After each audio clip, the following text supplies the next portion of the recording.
Lately, I didn't have much of an appetite and had been throwing up everything I ate, so I went to the hospital for a checkup. When the doctor informed me that I was pregnant, I shed tears of joy. My husband and I had been childhood friends and married after graduating from university, but we hadn't been able to have a child. My husband tried to comfort me and said, "Pregnancy should come naturally. Maybe our baby is waiting for the right moment." Now the right moment had finally arrived. "Ma'am, you're already 4 months pregnant. The fetus is healthy, but you should still avoid any external impacts." The skint.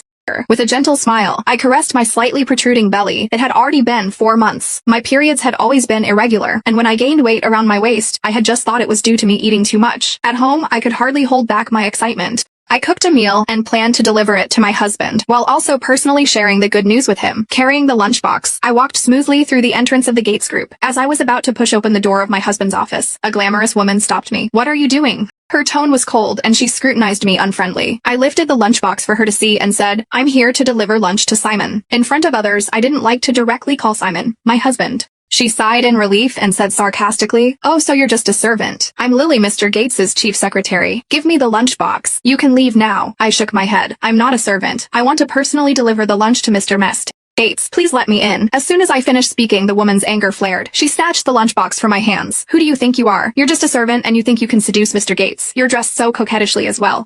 I'll teach you a lesson that you'll never forget today." Saying this, she swiftly dragged me into the meeting room, shut the door, and slapped me. My face instantly swelled, and I fell to the ground. Before I could react, I was kicked on the head. The baby. Ignoring everything else, I curled up and tightly protected my belly. "I want to see what you're delivering to Mr. Gates." Lily Wood opened the lunchbox and dumped its contents on my head. The beef soup that I had spent hours cooking was scalding hot and dripped from my hair onto the floor. My scalp burned with pain, but I didn't dare change my position, afraid of harming the baby. "Oh, there's also roast chicken, but you can forget about trying to please Mr. Gates with food like this." She grabbed my chin, roughly applying pressure to force my mouth open. "Okay. If you like cooking so much, then why don't you have a taste of your own cooking?" The roast chicken, dripping with grease, was slammed onto my face. My eyes and nose were immediately overwhelmed with a burning sensation, and I cried out in pain.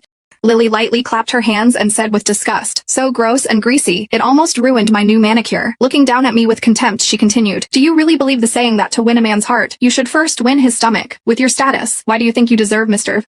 Gates?" I tried to explain, but was interrupted by a coughing fit from the grease. The oil had choked me a little, which made it difficult for me to say anything. At that moment, there was a knock on the meeting room door. "Lily, what is up with the noise inside?" I breathed a sigh of relief, thinking that I was saved. However, Lily just sneered and went to open the door. "This bitch is trying to seduce Mr. Gates. I'm just teaching her a lesson." The secretaries at the door all had disdainful looks on their faces. "Mr. Gates is a great man. That is why these bitches all want to seduce him." Lily snorted. "I know." With that said, she looked at me with hostility while I was crawling pitifully on the ground. She then said disdainfully, "Some people just have no shame." I took out my phone